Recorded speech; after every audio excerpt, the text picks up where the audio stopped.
KP முனுசாமியை Edappadi Palaniswami வந்து அடக்கி வைக்கணும்னா அது எப்படி நீங்கள் ஏற்றுப்பீங்களா? இல்லை அவர் ஏற்றுப்பாரா? ஏற்றுக்க மாட்டாங்க. எங்கள் கட்சி விவகாரத்தில் இவர் யார் வர்றது? என்னை பொறுத்த வரைக்கும் ஒரே ஒரு விஷயம், அண்ணாமலைஜிக்கிட்ட இருக்கக்கூடிய விஷயம், நான் ஆரம்பத்துலேருந்து ஜோதிடத்தில் சொல்கிறேன், ஃபைட்டிங் காக்காது. நீங்கள் வந்து சொல்கிறதுக்கெல்லாம் இல்லைங்க, அப்படி இல்லைங்க, இப்படி இல்லைங்க. முதலமைச்சர் மு க ஸ்டாலின் அவர்கள் கலந்துக்கிட்டு பேசுகிறாங்க. பாஜக வந்து ஒரு பூஜ்ஜியம் அப்படின்னு சொல்கிறாரு. அவருக்கு யாராவது எழுதி கொடுத்தது வந்து கொஞ்சம் சரியாக எழுதி கொடுக்கலன்னு தான் நான் நினைக்கிறேன். இந்தி கூட்டணி ஆரம்பித்த உடனே எல்லாம் கலகலகலன்னு விட்ரா பண்ணிக்கின்னு எங்களுடைய மோடிஜியுடைய வெற்றியை வந்து ஏற்கனவே அவங்க கொடுத்துட்டாங்க. 2024 தேர்தல் வந்து எடப்பாடி பழனிசாமி அவருக்கு ரொம்ப முக்கியமான தேர்தல்னு சிலர் சொல்கிறத பார்க்க முடியுது. ஸோ ஒரு ஆஸ்ட்ராலஜி ரீதியாக அவருடைய ஜாதகம் எப்படி இருக்குது, அவருக்கு இனிமேல் எப்படி இருக்கும் காலம்? தேர்தல் நேரத்திலும் சூரியன் வந்து 8ஆம் இடத்துல தான் இருப்பார் அவர். ஸோ அவர் கரெக்டாக சில அலைன்ஸ் எல்லாம் சரி பண்ணாமல் தவறாக சிலருடைய ஆலோசனை பண்ணால் இந்த தனிமை போட்டு போகிறது வந்து 2026 வெயிட் பண்ண வேணாம், 2024 ஏற்படும். விஜய் சார் வந்து அரசியலுக்கு வரக்கூடிய ஜாதகமாக தான் நான் பார்த்தேன். இப்போ என்னுடைய கணிப்புப்படி 2025 வரைக்கும் அவ்வளோ சரியாக இல்லை என்பது தான் நான் பார்த்து வரைக்கும்.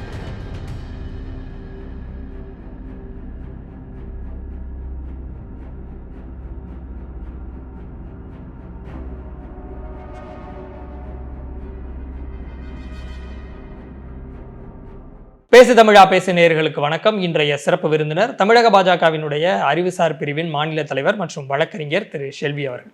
வணக்கம். வணக்கம். இந்த ஆண்டு பிறக்கிறதுக்கு முன்னாடி நீங்கள் நிறையா கணிப்புகள் சொன்னீங்க. நீங்கள் சொன்ன கணிப்புகள்லாம் வந்து நடந்துக்கிட்டு இருக்குதா? ஏன்னா குறிப்பாக அண்ணாமலை அவர்களுக்கு ஒரு ராஜயோகம் அடிக்க போகுது அப்படின்னு சொல்லியிருந்தீங்க. ஆனால் அண்ணாமலை அவர்கள் பேசுகிற ஆண்டு சொல்ல நான் அது முதல்ல அண்ணாமலைஜி வந்த பிறகு சொன்னது. இப்போ வந்து அண்ணாமலை அவர்கள் பேசுகிற விடயங்கள்லாம் வந்து ரொம்ப சர்ச்சைக்குரியதாக மாறிட்டு வருது. கேபி முனுசாமி அவர்கள் சொன்ன ஒரு கருத்துக்கு பதில் கருத்து சொல்லும் விதமாக அண்ணாமலை அவர்கள் அதிமுக தலைவர்களை போய் டெல்லிக்கு போய் கெஞ்ச சொல்லுங்க, என்னை மாற்ற சொல்லி. அவர் என்ன கருத்து சொன்னார்? அண்ணாமலை அவர்களை மோடி அவர்கள் அடக்கி வைக்கணும் அப்படின்னு சொல்லியிருக்காரு. இப்போ நாங்கள் வந்து அண்ணாமலைஜி வந்து இப்போ நாங்கள் பிஜேபி கட்சியில் இருந்து கேபி முனுசாமியை எடப்பாடி பழனிசாமி வந்து அடக்கி வைக்கணும்னா அது எப்படி நீங்கள் ஏற்றுப்பீங்களா? இல்லை அவர் ஏற்றுப்பாரா? ஏற்றுக்க மாட்டாங்க. எங்கள் கட்சி விவகாரத்தில் இவர் யார் வர்றது? இவர் கட்சி சார்ந்து பேசிக்கணும். நாங்கள் ஏதாவது வந்து ஜெயக்குமார் அடக்கி வைக்கணும், முனுசாமி அடக்கி வைக்கணும் அப்படின்னு எடப்பாடி சாருக்கு வந்து தூது விட்டோமா? இல்லை. நாங்கள் அரசியல் பண்ணுறோம். அரசியலில் வந்து எங்கள் கட்சிக்குன்னு உண்டான கொள்கையை தான் எங்கள் தலைவர் பேசுகிறாருங்க. இதில் என்ன ப்ராப்ளம்னா, ஆளுங்கட்சிக்கு எதிராக அரசியல் செய்து கொண்டிருக்கக்கூடிய ஒரே தலைவர் தமிழ்நாட்டில் பார்த்திங்கன்னா அண்ணாமலைஜி தான். ஸோ மக்கள் அதற்காக கொடுக்கக்கூடிய ஆதரவுகள், அதாவது இது வரைக்கும் 2.5 ஆண்டு காலம் எல்லா விதமான போராட்டங்களிலிருந்து எல்லா விதமான பிரச்சனைகளிலிருந்து ஒரு விஷயம், பாலில் ஊழலாக இருக்கட்டும், அதே போல் வந்து ஆவியினுடைய நிர்வாகத்தில் ஸ்வீட் ஊழலாக இருக்கட்டும், எல்லா ஊழலாக இருக்கட்டும், அமைச்சர்கள் ஊழலாக இருக்கட்டும், ஒரு அமைச்சர் கையெழுத்து போடுறதுக்கு முன்னாடி இது அண்ணாமலைஜிக்கு ஏதாவது தெரியுமா தெரியாதான்னு எங்களை போல் ஜோசியர்கிட்ட கேட்டுட்டு கையெழுத்து போடுறதெல்லாம் எங்களுக்கு தெரியும். நான் என்ன சொல்கிறேன், எங்கள் தலைவர் வந்து அனைத்து இந்திய அண்ணா திராவிட முன்னேற்ற கழகத்தை பற்றி என்ன சொல்கிறாரு? நாங்கள் அரசியல் செய்கிறோம். எங்களுக்கு பிரதான எதிர்கட்சி வந்து, எங்களுக்கு அரசியலுக்கு கட்சி எதிர்கட்சி வந்து திராவிட முன்னேற்ற கழகம் தான் எங்களுக்கு அகில இந்திய அளவில். அதை நாங்கள் பேஸ் பண்ணி தான் பாரதிய ஜனதா கட்சி பண்ணோம். இப்போ அதாவது அனைத்து இந்திய அண்ணா திராவிட முன்னேற்ற கழகம், அதிமுக, கேபி முனுசாமி சார் இருக்கார் இன்றைக்கி ஒரு பெரிய தலைவர். அனைத்து இந்திய அண்ணா திராவிட முன்னேற்ற கழகம் யாருக்காக தோற்றுவிக்கப்பட்டது? எனக்கு பதில் சொல்லுங்கள். கலைஞருக்கு எதிராக எம்ஜிஆரால் உருவாக்கப்பட்டது. அதுக்கு அடுத்து வந்த தலைவி ஜெயலலிதா உயிர் போகிற வரை திராவிட முன்னேற்ற கழகத்திற்கு எதிராகவே போராடிய கட்சி. அவர்களுக்கு தான் போராடினார்கள். அதனால் அவர்களுக்கு வந்து இந்த கட்சியே வந்து அனைத்து இந்திய அண்ணா திராவிட முன்னேற்ற கழக கட்சியே உருவானதே திமுகவுக்கு எதிராக. ஆமாம், இன்றைக்கி அவங்க திமுகவுக்கு எதிரான அரசியல் என்ன அரசியல் செய்கிறாங்கன்னு நீங்கள் எனக்கு சொல்லுங்களேன். ஒரு 2 வருஷம் எடுத்து கொடுங்களேன், ஸ்டாட்டிஸ்டிக்ஸ் கொடுங்க. நீங்கள்லாம் இன்றைக்கி வந்து யங்ஸ்டர்ஸு எல்லா ஸ்டாட்டிஸ்டிக்ஸும் கையில் வச்சுட்டு இருப்பீங்க. இல்லை, பொங்கல் வரும்போது அவங்க அறிவிக்கிற பொங்கல் தொகுப்பு, அவங்க கொடுக்க போகிறோன்னு சொல்கிற எல்லாமே எங்கள் தலைவர் சொன்ன பிறகு தானேங்க. நான் என்ன கேட்குறேன், எல்லா லெவல்லையும் நாங்கள் வந்து ஒன்றுத்துக்கும் நாங்கள் இருக்கிறோம். ஒரு இது, அதாவது சோஷியல் மீடியாவில் வந்து இன்றைக்கி அதிகமான விமர்சனங்களை வைக்கக்கூடியது பாரதிய ஜனதா கட்சி தொண்டர்கள். இன்றைக்கி கூட காலையில் திருச்சி துறையூரில் ஒரு மாநில செயலாளர் கைது செய்யப்பட்டிருக்கிறார், ஒரு பிரிவுடைய ஊடக பிரிவுடைய. ஒவ்வொரு நாளும் கைதுகள் எல்லாம் பார்த்துட்டு தான் இருக்கிறீங்க. நான் என்ன கேட்குறேன், கேபி முனுசாமி சார் வந்து அதுக்கு அண்ணாமலைஜி ஏற்கனவே சொல்லிட்டார். 4 மாதமாக காவடி தூக்கிட்டாங்க. எங்கள் கட்சியுடைய தலைமைக்கு யாரை எங்கள் கட்சி தலைவராக வைக்கணும், யாரை எங்கள் கட்சியில் வைக்கணும்னு எங்கள் கட்சி பார்த்து. அதான் சரி. இப்போ கூட்டணியில் இருக்கும்போது அவர் அப்படி சொல்லியிருந்தா பரவாயில்ல, கூட்டணி கட்சிகள் நம்ம வந்து மோதிக்க வேணாம் அப்படிங்கிற அடிப்படையில் சொல்லியிருப்பாருன்னு நம்ம எடுத்துக்கலாம். கூட்டணி இப்போ முறிஞ்சிருச்சு, மறுபடியும் அவர் அப்படி சொல்றாரு அப்படின்னா இன்னும் நம்ம ஒரு இணக்கமான போக்கில் தானே இருக்கோம். அண்ணாமலை அவர்களுடைய பேச்சு மேலும் மேலும் 2 கட்சியும் மோதுறதுக்கு ஏதாவது ஒரு உந்துதலாக அமைஞ்சிருக்கிறதுனால கூட அவர் சொல்லியிருக்காங்க. கிட்ட நீங்கள் ஒரு விஷயம் பார்க்கணும். என்னை பொறுத்த வரைக்கும் ஒரே ஒரு விஷயம், அண்ணாமலைஜி கிட்ட இருக்கக்கூடிய விஷயம், நான் ஆரம்பத்துலேருந்து ஜோதிடத்தில் சொல்கிறது, அவர் கடகராசிக்காரர், ஃபைட்டிங் காக்க அவர். நீங்கள் வந்து சொல்கிறதுக்கெல்லாம் இல்லைங்க, அப்படி இல்லைங்க, இப்படி இல்லைங்க, அது இல்லைங்க, இது இல்லைங்கண்ணா, அவர் சொல்லக்கூடிய கருத்து சரி தப்பெல்லாம் அவர் பார்க்க மாட்டார். அவர் மக்களுக்கு பேசக்கூடிய கருத்துக்களில் அவர் கரெக்டாக ஆணித்தரமாக நிற்பார்ன்றது தான் நான் ஏற்கனவே சொல்லி கொண்டு வருவது. எனக்கு தெரிஞ்சு தமிழ்நாட்டில் ஒரு கொள்கையில் ஒரு விஷயத்திற்கு இப்படி தான் இருப்பேன் என்று இருந்த ஒரு தலைவர் வந்து ஜெயலலிதா அம்மா. அதுக்கடுத்து அதே கோணத்தில் இருக்கக்கூடிய ஒரே தலைவர் என்னை பொறுத்த வரைக்கும் அண்ணாமலைஜி தான். ஏன்னா அவங்க வந்து எது நல்லதோ கெட்டதோ கட்சிக்காரங்க மேலே பழி போடுறதில்ல, கூட இருக்கிற தலைவருங்க மேலே பழி போடுறதில்ல. ஆமாம் நான் தான் சொன்னேன், இதற்கு உண்டான இதை வந்து நான் ஏற்றுக்கிறேன்னு சொல்லக்கூடிய, அதாவது முன்னிலைப்படுத்தக்கூடிய வீரர்களாக தான் இருக்கிறாங்க. ஸோ அவர் வந்து எதை சொன்னதுலேயும் மாற்று கருத்து சொல்லிக்கிறது இல்லை.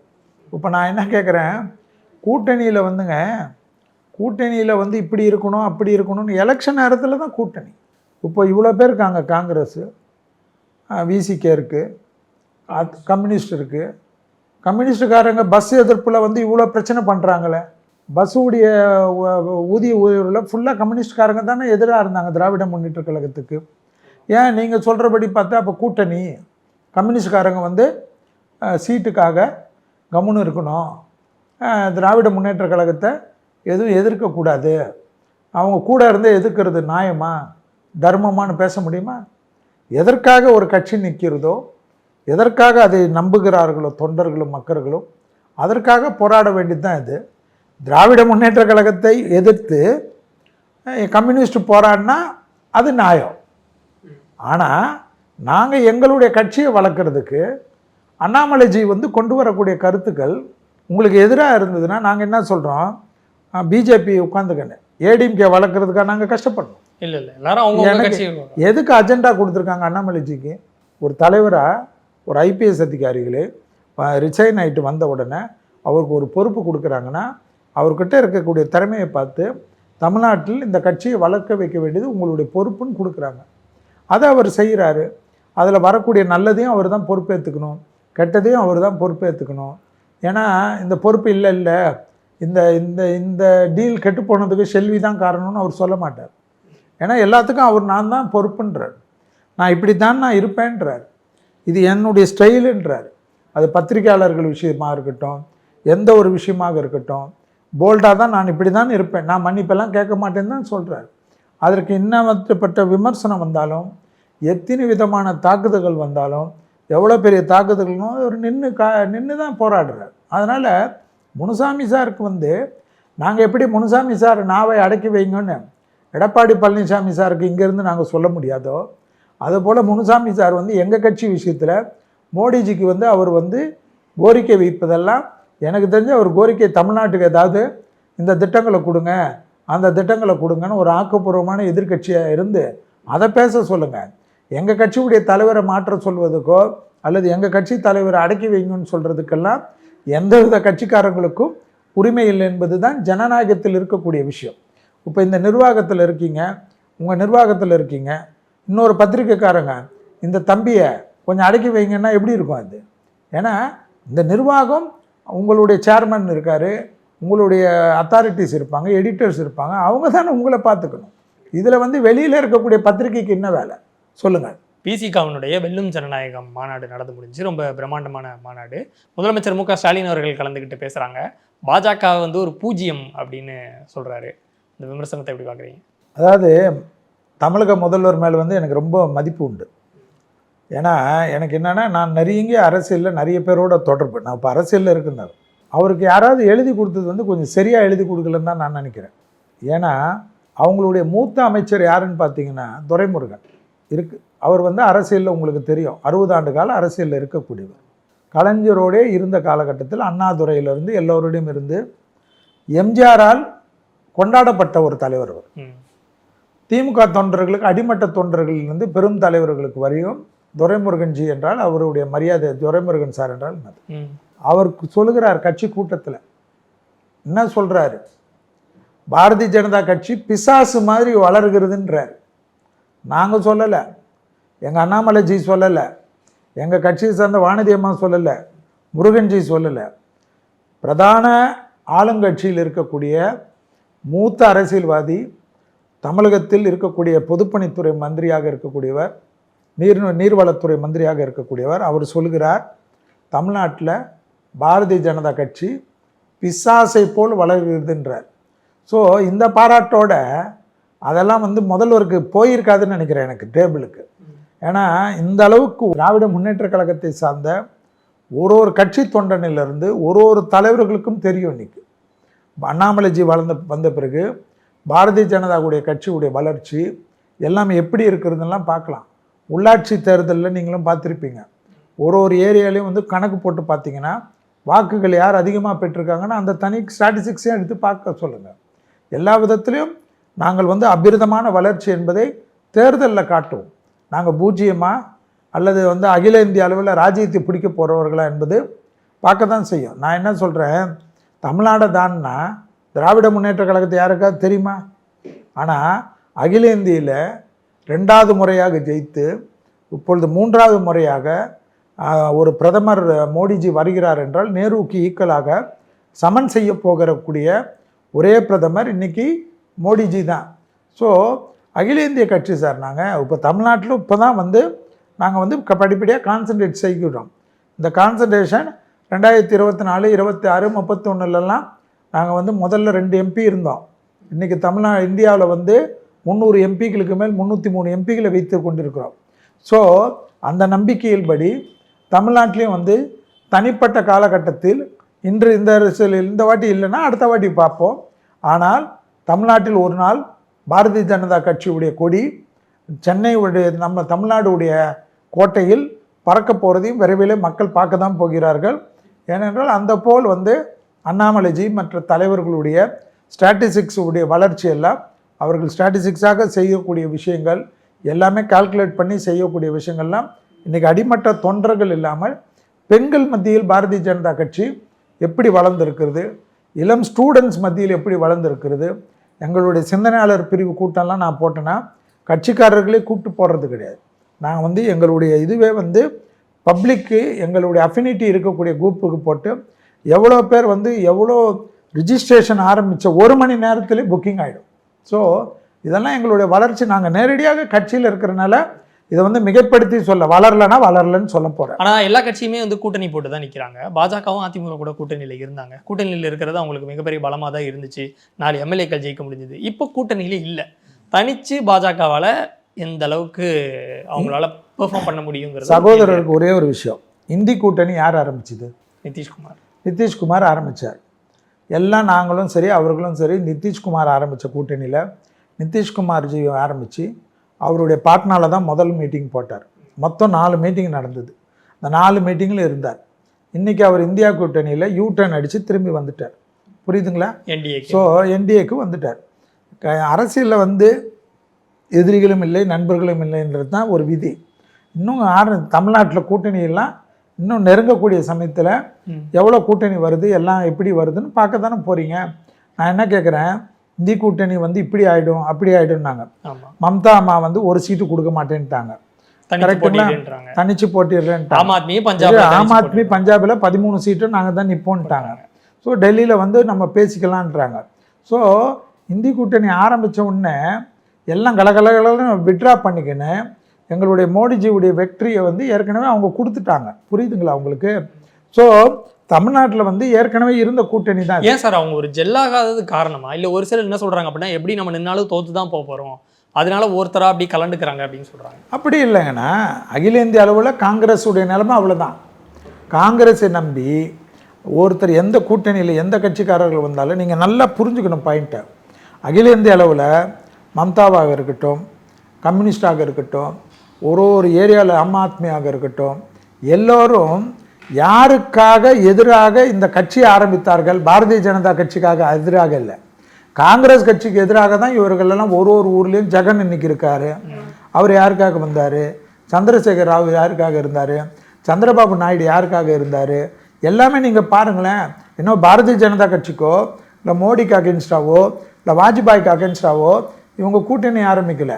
எல்லாருமே ஆரம்பிச்சது சிதம்பரத்திற்கு அகென்ஸ்டாக, சோனியா காந்தி அம்மாவுக்கு அகென்ஸ்டாக, ராஜீவ்காந்திக்கு அகென்ஸ்டாக, ராகுல் காந்திக்கு அகென்ஸ்டாக ஆரம்பிச்சுட்டு திருப்பி வந்து இங்கே போயிட்டு திருப்பி அதே நாட்டாண்மையை வந்து இவங்க பண்ணுவாங்கன்னு அவங்களுக்கு தெரியாத. காலம் மாறும்போது அவங்களுக்கான அரசியல் நிலைப்பாடு மாறி இருக்கும். நிலைப்பாடு மாறினா இன்னைக்கு எல்லாமே இருந்திருக்கணுமே, ஏன் இல்லை? ஏன்னா காங்கிரஸ் என்றைக்குமே மாற்றாந்தோட்டு, அதாவது தாய் மனப்பான்மையுடன் இல்லாமல் சர்வாதிகாரி மனப்பான்மையுடன், ஜமீன்தார் மனப்பான்மையுடன் தான் காங்கிரஸ் கட்சி இருக்கும். தமிழ்நாட்டிலே அதனுடைய தலைவர்களுடைய போக்கு உங்களுக்கு தெரியும், எல்லா லெவல்லையும் போக்கு இருக்கும். என்னவோ பாரதிய ஜனதா கட்சி ஒன்றுமே செய்யலை, எதுவுமே செய்யலை. இன்றைக்கி திமுக காரர்கள் மீறி எந்த ஊழலோ பாரதிய ஜனதா கட்சி எதுவுமே பண்ணல. ஆனால் இன்றைக்கி செந்தில் பாலாஜி போயிருக்கக்கூடிய கேஸ் விஷயம் பார்த்துருங்களா, திராவிட முன்னேற்ற கழகம். அதே போல் வந்து பொன்முடிக்கு ஏற்பட்டிருக்கக்கூடிய பாதிப்பு அவர்களுடைய கட்சியில் இருந்தது அமைப்பு. எதுவுமே நாங்கள் ஒன்றுமே செய்யாது, எல்லா பழியும் வந்து நீங்கள்லாம் மீடியாவில் இருக்கக்கூடிய தம்பிங்க. நான் என்ன சொல்கிறேன், எதுவுமே மோடிஜி யாரையும் பழி வாங்கணும், இல்லை எந்தாவது நோண்டணும், 356 பயன்படுத்தணும், இல்லைன்னா சஸ்பென்ஷன் ஆஃப் சென்டென்ஸ் பண்ணணும், இல்லைன்னா வந்து அந்த சட்டசபையை முடக்கணும், என்னைக்காவது 10 வருடத்தில் ஒரு இடத்துலாவது ஏதாவது பண்ணியிருப்பாரா? எதுவுமே அவர் பண்ணதில்லை. கேட்டால் எதுவாக இருந்தாலும் கவர்னரை வச்சு பண்ணுறாரு. கவர்னர் அரசியல் சாசனப்படி ஏதாவது ஒன்று கேட்டாங்கன்னா அதுக்கு இல்லை எஸ்ன்னு கொடுத்துட்டு போக வேண்டியது தான். கவர்னர் மேலேயே இது இருந்தாலும் உங்களுக்கு கோர்ட்டு ஆப்ஷன் இருக்குது. இப்போ சுப்ரீம் கோர்ட்டுக்கு போகிறீங்க, கவர்னர் விஷயத்தில் வந்து சுப்ரீம் கோர்ட்டு சில விஷயங்கள் சொல்லுதுன்னா நாங்கள் ஏற்றுக்கணும் தானே போகிறோம். ஏன்னா அதில் வந்து சட்டம் வந்து நமக்கு இன்னொரு நல்ல ஒரு அமைப்பு இருக்குது, கோர்ட் ஆஃப் லா கொடுத்துருக்கு. எதுவாக இருந்தாலும் நம்மளுடைய கொள்கைகளோ நம்மளுடைய எதிரான ஒரு விஷயமோ சட்டப்படி போக வேண்டிய விஷயந்தான். நீட்டில் ஏற்கனவே நீட்டில் வந்து அகில இந்திய சுப்ரீம் கோர்ட் பெஞ்சு வரைக்கும் எல்லாமே கொடுத்த ஒரு விஷயத்தை நாங்கள் வந்தால் நீட்டை ஒழிப்போம்னு ஒன்று சொல்கிறாங்க. அதை இந்த மக்கள் நம்பி ஓட்டு போடுறாங்க. ஓட்டு போட்டுட்ட பிறகு இப்போ என்ன சொல்கிறாங்க, நீங்கள்லாம் வந்து கையெழுத்து போடுங்க. நான் என்ன சொல்கிறேன், அந்த கையெழுத்து வாங்கினாங்க. மோடிஜி வந்து இப்போது இவங்களுடைய ஸ்போர்ட்ஸ் ஈவெண்ட்டுக்கு மோடிஜி வந்தார். ஸோ மோடிஜி வந்தார்ல, கையெழுத்து வாங்கினாங்கல்ல, அதை கொடுக்க வேண்டியது தானே. இது மாதிரி நீட்டு ஒழிக்கிறதுக்காக இவ்வளோ கோடி கையெழுத்து வாங்கியிருக்கோம், கொடுத்துட வேண்டியது தானே. சும்மா எல்லாம் சும்மா சும்மா பண்ணிட்டு இருக்க வேண்டியது தான்.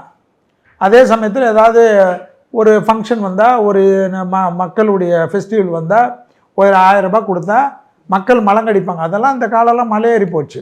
ஏன்னா ஒரு விஷயமும் அண்ணாமலைஜி சொல்கிறது தான், உங்கள் பணம் நீங்கள் எவ்வளோ வேணுமா வாங்கிக்கிங்க, ஆனால் சிந்திங்க, உங்களுக்கு வேண்டியது பர்மனெண்ட்டாக ஒரு விஷயம். அதை நோக்கி தான் தமிழ்நாடு மக்கள் திரும்பி கொண்டு இருக்கிறார்கள். விரைவிலே கொஞ்சம் கொஞ்சமாக, அதாவது உடனே வந்துட்டோம், இது வந்து சினிமா கிடையாது, 3 மணி நேரத்தில் முடிக்கக்கூடிய விஷயம் இல்லை.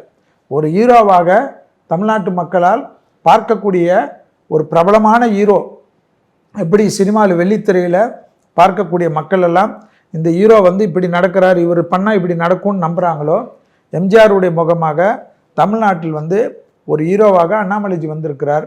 அவரை மக்கள் நம்புகிறார்கள். அதனுடைய வெளிப்பாடு கூடிய விரைவில் இப்பொழுது வந்து கொஞ்சம் கொஞ்சமாக மாறிக்கொண்டிருக்கிறது. விரைவில் பெரும் மாற்றம் வரும். அதே போல் கூட்டணியெல்லாம் தேர்தல் நேரத்தில் கண்டிப்பாக வரும். 2014 கூட கூட்டணியில் அமைப்பில் நானும் ஒரு கருவியாக இருந்திருக்கேன். அதனால் இந்த கூட்டணி பற்றியெல்லாம் எனக்கு நிறைய விஷயம் தெரியும். 2014 கூட்டணி, 2019 கூட்டணியெல்லாம் நாங்கள் கடைசி 2 நாளுக்கு முன்னாடி தான் அமைச்சோம். ஸோ அதனால் ஏன்னா 2014 கூட்டணி எப்படி இருந்ததுன்னு வேணும்னா அதனுடைய ரோல் என்ன இருக்குன்னு அஸ்ட்ராலஜர் சீல்ஸ் அண்ட் அலைன்ஸ்னு யூடியூப் இது கூகுளில் போய் ஒரு தட்டினீங்கன்னா அதை பற்றி என்னை பற்றி ஃபுல் டீட்டெயில் வரும். 2 நாட்களில் பெரும் ஒரு கூட்டணி ஆரம்பித்து 18% வாக்குகளை பெற்ற கட்சி தான் பாரதிய ஜனதா கட்சி. அந்த காலகட்டத்திலே இப்பொழுது நாங்களே தனிப்பட்ட முறையில் பெரிய வளர்ச்சி வந்திருக்கிறோம்.